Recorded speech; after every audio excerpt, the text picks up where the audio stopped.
Hello students, welcome to R study 0.2তে সবাইকে স্বাগত। আজকে তোমাদের পিএসসি ক্লার্কশিপ এক্সাম সামনেই, তার জন্য তোমাদের 40টা কোয়েশ্চেন এক্সপ্লেনেশন সহ এখনই করাবো। যারা টেলিগ্রাম চ্যানেলে জয়েন হওনি অবশ্যই টেলিগ্রাম চ্যানেলে জয়েন হয়ে যেও, কারণ ওখানে ইম্পর্টেন্ট নোটিশগুলো ওখানে সেন্ড করি। ওকে, চলো ফার্স্ট কোয়েশ্চেন। ভারতের নেপোলিয়ান কাকে বলা হয়? ভারতের নেপোলিয়ান কাকে বলা হয়? এটা হচ্ছে সমুদ্রগুপ্তকে। ভারতের নেপোলিয়ান বলা হয় সমুদ্রগুপ্তকে। ঐতিহাসিক ভিনসেন্ট স্মিথ সমুদ্রগুপ্তকে ভারতের নেপোলিয়ান বলে অভিহিত করেন। সমুদ্রগুপ্ত লিচ্ছবি রাজকন্যা কুমারী দেবীর সন্তান, এর জন্য তাকে লিচ্ছবি দহিত্রা বলা হয়। তিনি কবিরাজ নামেও খ্যাত। Next question. গৌতম বুদ্ধ কোন জাতির অন্তর্গত ছিলেন? গৌতম বুদ্ধ কোন জাতির অন্তর্গত ছিলেন? এটা হচ্ছে শাক্য।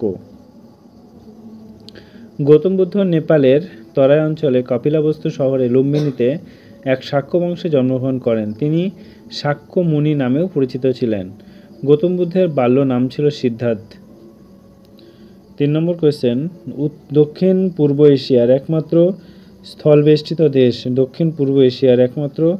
স্থলবেষ্টিত দেশ হলো লাওস।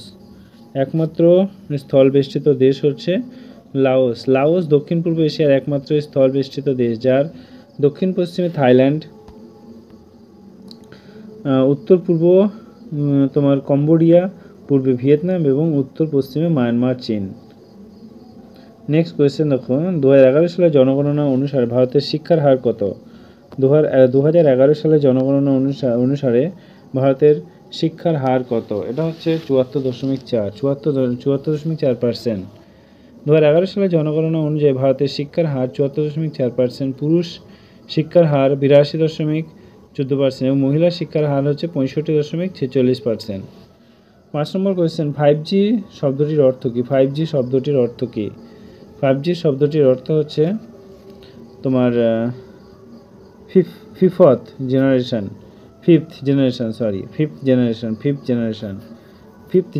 নেক্সট কোয়েশ্চেন 6 নম্বর। মাদার ইন্ডিয়া বইটি কে লিখেছেন? এটা হচ্ছে তোমার ক্যাথরিন মেও। মাদার ইন্ডিয়া কে লিখেছেন? এটা হচ্ছে ক্যাথরিন মেও। 7 নম্বর কোয়েশ্চেন। আন্তর্জাতিক মানবাধিকার কমিশন IHRC কত সালে প্রতিষ্ঠিত হয়? আন্তর্জাতিক মানবাধিকার কমিশন, এটা 2003 সালে। IHRCর ফুল ফর্ম হচ্ছে ইন্টারন্যাশনাল হিউম্যান রাইট কমিশন। 2003 সালে 24শে ডিসেম্বর প্রতিষ্ঠিত হয়। সদর দপ্তর হচ্ছে জেনেভা, সুইজারল্যান্ডে। Next question. India Naval academy কোথায় অবস্থিত? ইন্ডিয়া নেভাল একাডেমি কোথায় অবস্থিত? এটা হচ্ছে কোচিনে অবস্থিত। Next question. Vivekananda rock Memorial কোথায় অবস্থিত? এটা হচ্ছে তোমার কন্যাকুমারীতে অবস্থিত। বিবেকানন্দ রক মেমোরিয়াল তামিলনাড়ুর কন্যাকুমারীতে অবস্থিত। স্বামী বিবেকানন্দের সম্মানে 1970 সালে এটি নির্মিত হয়েছে। 10 নম্বর কোয়েশ্চেন। রাজ্য বিধান পরিষদে কতজন সদস্যকে রাজ্যপাল মনোনীত করেন? এটা হচ্ছে তোমার 1/6 অংশ।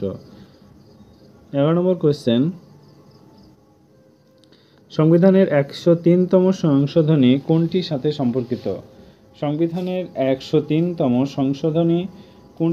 সম্পর্কিত? এটা হচ্ছে তোমার অর্থনৈতিকভাবে দুর্বল বিভাগের জন্য সংরক্ষণ।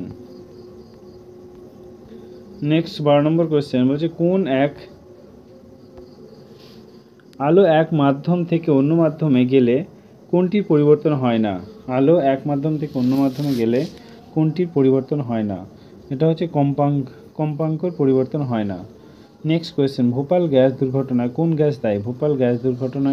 মিথাইল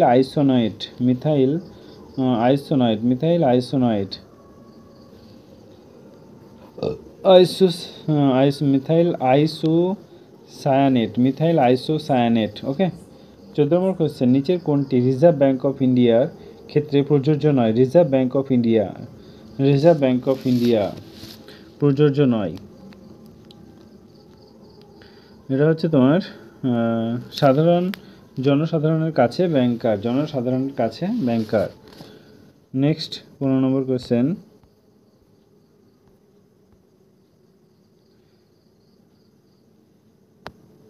বিআইএফআর কত সালে প্রতিষ্ঠিত হয়? বিআইএফআর কত সালে প্রতিষ্ঠিত হয়? এটা হচ্ছে 1987 সালে প্রতিষ্ঠিত হয়। বিআইএফ এর ফুল ফর্ম হচ্ছে board of industrial and financial reconstruction. 1987 সালে প্রতিষ্ঠিত হয়। নেক্সট কোয়েশ্চেন, কিষাণ দিবস কবে পালন হয়? কিষাণ দিবস এটা হচ্ছে 23শে ডিসেম্বর। 23শে ডিসেম্বর কিষাণ দিবস পালন হয়। 23শে ডিসেম্বর কিষাণ দিবস পালন হয়। Next question, Indian philosophy, Indian philosophy বইটি কার লেখা? ইন্ডিয়ান ফিলোসফি এটা হচ্ছে doctor S Radhakrishnan. Doctor S Radhakrishnan. Next 18 নম্বর কোয়েশ্চেন, জেমস বন্ড চরিত্রটি কে সৃষ্টি করে? জেমস বন্ড চরিত্রটি কে সৃষ্টি করে? জেমস বন্ড চরিত্রটি কে সৃষ্টি করে? জেমস বন্ড এটা হচ্ছে ইয়ান ফ্লেমিং। নেক্সট কোয়েশ্চেন, হাসুলি বাকের উপকথা উপন্যাসটি কার লেখা? হাসুলি বাকের উপন্যাসটি কার লেখা? এটা হচ্ছে তারাশঙ্কর বন্দ্যোপাধ্যায়ের। নেক্সট 20 নম্বর কোয়েশ্চেন, কর্ণম মালেশ্বরী নিচের কোন ক্ষেত্রে যুক্ত? এটা হচ্ছে তোমার ভারোত্তোলন। নেক্সট 21 নম্বর কোয়েশ্চেন, কোন বছর প্রথম গোল টেবিল বৈঠক হয়েছিল? এটা হচ্ছে 1930 সালে প্রথম গোল টেবিল বৈঠক হয়েছিল। প্রথম গোল টেবিল বৈঠক 1930 সালে নভেম্বর মাসে লন্ডনে অনুষ্ঠিত হয়। জাতীয় কংগ্রেসে প্রথম গোল টেবিল বৈঠক বয়কট করে তখন ভাইসরয় ছিলেন লর্ড আরউইন। নেক্সট কোয়েশ্চেন, স্বামী দয়ানন্দ সরস্বতীর আসল নাম কি? এটা হচ্ছে মূল শঙ্কর। 23 নম্বর কোয়েশ্চেন, হীরাকুদ বাঁধ কোন নদীর উপর গড়ে উঠেছে? হীরাকুদ বাঁধ কোন নদীর তীরে গড়ে উঠেছে? এটা হচ্ছে মহানদী নদীর তীরে হীরাকুদ বাঁধ গড়ে উঠেছে। মহানদী নদীর তীরে হীরাকুদ বাঁধ উড়িষ্যা মহানদী নদীর তীরে অবস্থিত এই পৃথিবীর দীর্ঘতম বাঁধ। নেক্সট 24 নম্বর কোয়েশ্চেন, ভারতের পূর্বতম বিন্দু কোনটি? ভারতের পূর্বতম বিন্দু কোনটি? এটা হচ্ছে কিবিথু। ভারতের পূর্বতম বিন্দু হচ্ছে অরুণাচল প্রদেশ। ভারতের পশ্চিমতম হচ্ছে গুজরাট। ভারতের উত্তরতম হচ্ছে ইন্দিরাকল এবং ভারতের দক্ষিণতম হচ্ছে কন্যাকুমারী। নেক্সট কোয়েশ্চেন, বেকিং সোডার রাসায়নিক নাম কি? এটা হচ্ছে সোডিয়াম বাইকার্বনেট। 26 নম্বর কোয়েশ্চেন, যে দুটি হাড়কে সংযুক্ত করে তা হলো এটা হচ্ছে লিগামেন্ট হাড়ের সাথে হাড়ের সংযোগ করে। টেন্ডন হাড়ের সাথে পেশি সংযোগ করে। 27 নম্বর কোয়েশ্চেন, ভারতের নিবিড় কৃষি জেলা কর্মসূচি কোন পরিকল্পনার সময় গৃহীত হয়েছে? এটা হচ্ছে তোমার তৃতীয় পঞ্চবার্ষিক পরিকল্পনায়। নেক্সট কোয়েশ্চেন, মহাত্মা গান্ধীর রাজনৈতিক গুরু কে ছিলেন? মহাত্মা গান্ধীর রাজনৈতিক গুরু ছিলেন তোমার গোপালকৃষ্ণ গোখলে। নেক্সট 29 নম্বর কোয়েশ্চেন,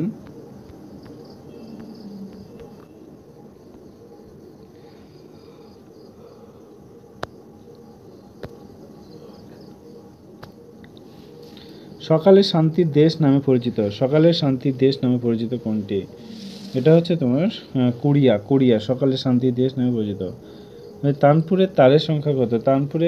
তারের সংখ্যা হচ্ছে 4। বিজয়ঘাট কার সমাধিস্থল আছে? হচ্ছে লাল বাহাদুর শাস্ত্রীর।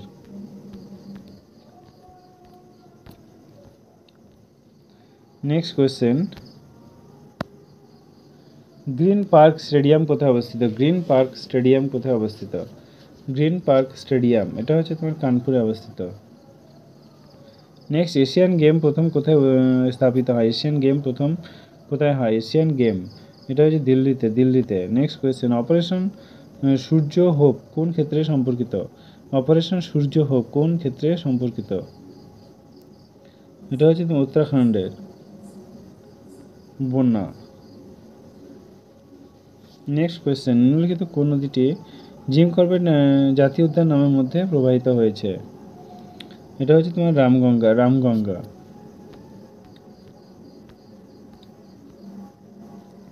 36 নম্বর কোয়েশ্চেন বলছে ভারতীয় সংবিধানে কোন অনুচ্ছেদে সুপ্রিম কোর্টের মূল এলাকা উল্লেখ আছে? এটা হচ্ছে তোমার অনুচ্ছেদ 131। নিচের কোনটি প্রাণী তিনটি প্রকোষ্ঠ হৃৎপিণ্ড আছে?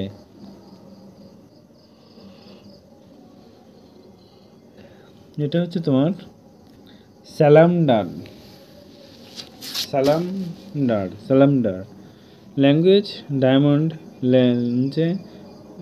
লিগ 2023 জিতলেন কে? এটা হচ্ছে নীরজ চোপড়া। নেক্সট কোয়েশ্চেন,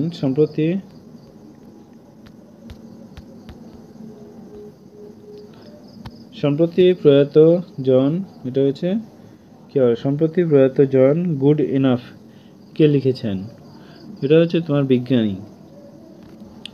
কোন রাজ্যের আমরাহো ঢোলকে জিআই ট্যাগ পেল? উত্তরপ্রদেশ।